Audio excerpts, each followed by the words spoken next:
चांद के बाद अब सूरज पर भारत। सूरज के नजदीक पहली बार पहुंचेगा भारत।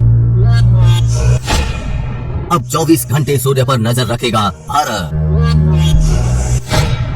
इसरो का सबसे बड़ा मिशन।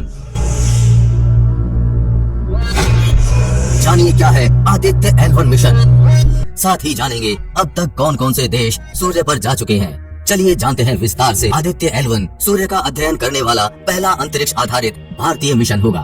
आदित्य L1 उपग्रह मिशन भारतीय अंतरिक्ष अनुसंधान संगठन इसरो द्वारा शुरू किया गया मिशन है, जिसके माध्यम से इसरो द्वारा सूर्य के वातावरण संबंधित विस्तृत अध्ययन किया जाएगा। इसरो द्वारा पहले इस मिशन का नाम आदित्य 1 रखा गया था, परंतु इसके पश्चात इस मिशन के दायरे को बढ़ाते हुए इसका नाम आदित्य L1 रखा गया है। इस नाम बदलने के पीछे भी दिलचस्प कारण है, जो आगे आपको वीडियो में पता चलेगा। अब आपके मन में सवाल आ रहा होगा कि सूर्य के पास तो कोई भी चीज जाएगी तो तुरंत जलकर राख हो जाएगी, तो ये उपग्रह वहाँ कैसे टिकेगा? तो इसका जवाब है लग्रांज बिंदु। लग्रांज बिंदु अंतरिक्ष में वो बिंदु है जहाँ विभिन्न पिंडों जैसे सूर्य या पृथ्वी, सूर्य या चांद, सूर्य या अन्य पिंड के मध्य गुरुत्वाकर्षण एवं प्रतिकर्षण से गुरुत्व का मान संतुलित हो जाता है। उस जगह को लग्रांज बिंदु कहते हैं। दरअसल ये वही ऑर्बिटल है जो सूरज और पृथ्वी के बीच का पहला लॉग्रांगियन पॉइंट है। लॉग्रांगियन पॉइंट अंतरिक्ष में एक ऐसी स्थिति होती है जो पृथ्वी से भेजी गई चीज को वहाँ रोके रखती है। इस जगह पर गुरुत्वाकर्षण का खिंचाव और कक्षा की गति संतुलित रहती है। यानी आदित्य L1 को सूर्य पर नहीं भेजा जा रहा, बल्कि सूर्य और पृथ्वी के बीच एक ऐसी जगह रखा जाएगा जिसे लैग्रांज बिंदु बोला जा रहा है, जो पृथ्वी से लगभग 1.5 मिलियन किलोमीटर दूर है।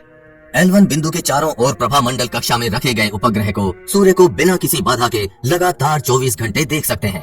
पृथ्वी और सूर्य के मध्य 5 लैग्रांज बिंदु हैं, जो कि L1, L2, L3, L4 और L5 हैं, जो कि प्रभामंडल कक्षा में स्थित होते हैं। आदित्य L1 उपग्रह को लैग्रांज बिंदु L1 पर रखा जाएगा। इसी कारण इसका नाम बदलकर आदित्य L1 रखा गया है। सूरज के विस्तृत अध्ययन के लिए आदित्य L1 उपग्रह में इसरो द्वारा विभिन्न प्रकार के उपकरण लगाए गए हैं, जिनसे सूर्य के वातावरण संबंधित विस्तृत डाटा प्राप्त हो सके। आइए अब जान लेते हैं आदित्य L1 में लगे इन उपकरणों के बारे में। सबसे पहले इसमें विजिबल एमिशन लाइन क्रोनोग्राफ यानी VELC लगाया गया है, जो कि सौर कोरोना एवं चुंबकीय क्षेत्र की जानकारी देगा। इसमें सोलर अल्ट्रावायलेट इमेजिंग टेलीस्कोप यानी सूट लगाया गया है, जो कि सूर्य के फोटोस्फीयर एवं क्रोमोस्फीयर के अध्ययन के लिए काम आएगा। इसमें Aditya solar wind particle experiment यानी ASPEX लगाया गया है, जो कि सौर उत्सर्जन एवं विचलन के अध्ययन के लिए काम आएगा।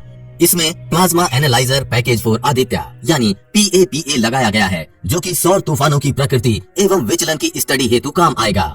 इसके अतिरिक्त इस मिशन में solar energy X ray spectrometer, magnetometer तथा हाई एनर्जी एक्सरे स्पेक्ट्रोमीटर भी शामिल किए गए हैं। भारत ही पहला देश है जो सूरज पर जा रहा है, या इससे भी पहले काफी देश सूरज पर जा चुके हैं। तो आपको बता दें, सूरज पर अब तक America, Germany, European space agency ने कुल मिलाकर 22 मिशन भेजे हैं। इनमें से एक ही मिशन फेल हुआ है, एक आंशिक रूप से सफलता हासिल कर पाया था। सबसे ज्यादा मिशन अमेरिकी स्पेस एजेंसी नासा ने भेजे हैं। नासा ने पहला सूर्य मिशन पायोनियर 5 साल 1960 में भेजा था। जर्मनी ने अपना पहला सूर्य मिशन 1974 में नासा के साथ मिलकर भेजा था।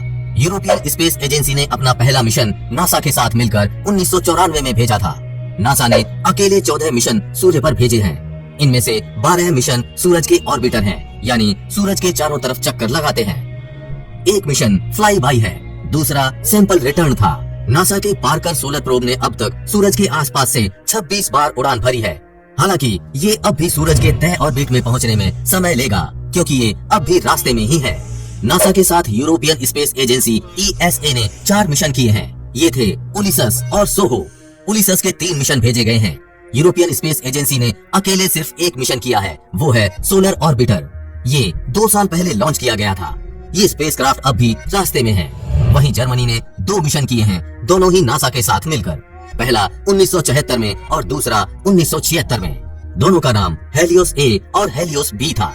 नासा का 1969 में भेजा गया पायोनियर E स्पेसक्राफ्ट एक ऑर्बिटर था, जो फेल हो गया था। ये अपनी तय कक्षा में पहुंच ही नहीं पाया। नासा और यूरोपियन स्पेस एजेंसी का उलिसस 3 मिशन, जो साल 2008 में भेजा गया था, वो आंशिक रूप से सफल था। उलिसस ने शुरुआत में कुछ डेटा भेजा, बाद में उसकी बैटरी खत्म हो गई, वो ट्रांसमिशन नहीं कर पाया। नासा ने साल 2001 में जेनेसिस मिशन लॉन्च किया था। इसका मकसद था सूरज के चारों तरफ चक्कर लगाते हुए सौर हवाओं का सैंपल लेना।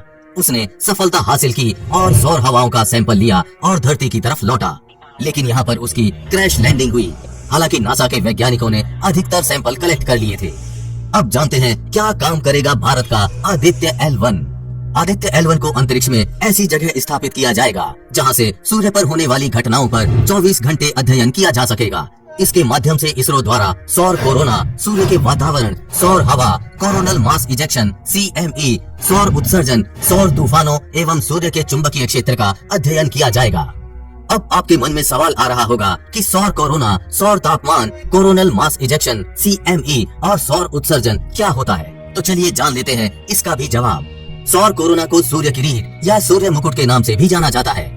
ये सूर्य का बाहरी आवरण होता है जो कि सूर्य ग्रहण के समय ही दृश्यमान होता है। इसका तापमान अत्यंत अधिक होता है जो कि 6000 केल्विन के समीप होता है। सौर उत्सर्जन, सूरज द्वारा उत्सर्जित की जाने वाली विकिरण को सौर उत्सर्जन कहते हैं। सौर तापमान, सूरज की सतह अत्यंत गर्म होती है जिसे कि क्रोमोस्फीयर कहा जाता है। इसका तापमान 6000 डिग्री सेल्सियस होता है।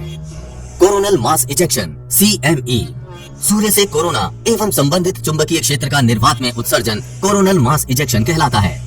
ISRO has unveiled a remarkable achievement by sharing the inaugural full disk images of the sun in near ultraviolet wavelengths courtesy of the Aditya L1 spacecraft launched earlier this year. So friends देखिए अभी की latest update, अभी जो Aditya L1 ने भेजी है photo, 11 type की photos है। देखिए दोस्तों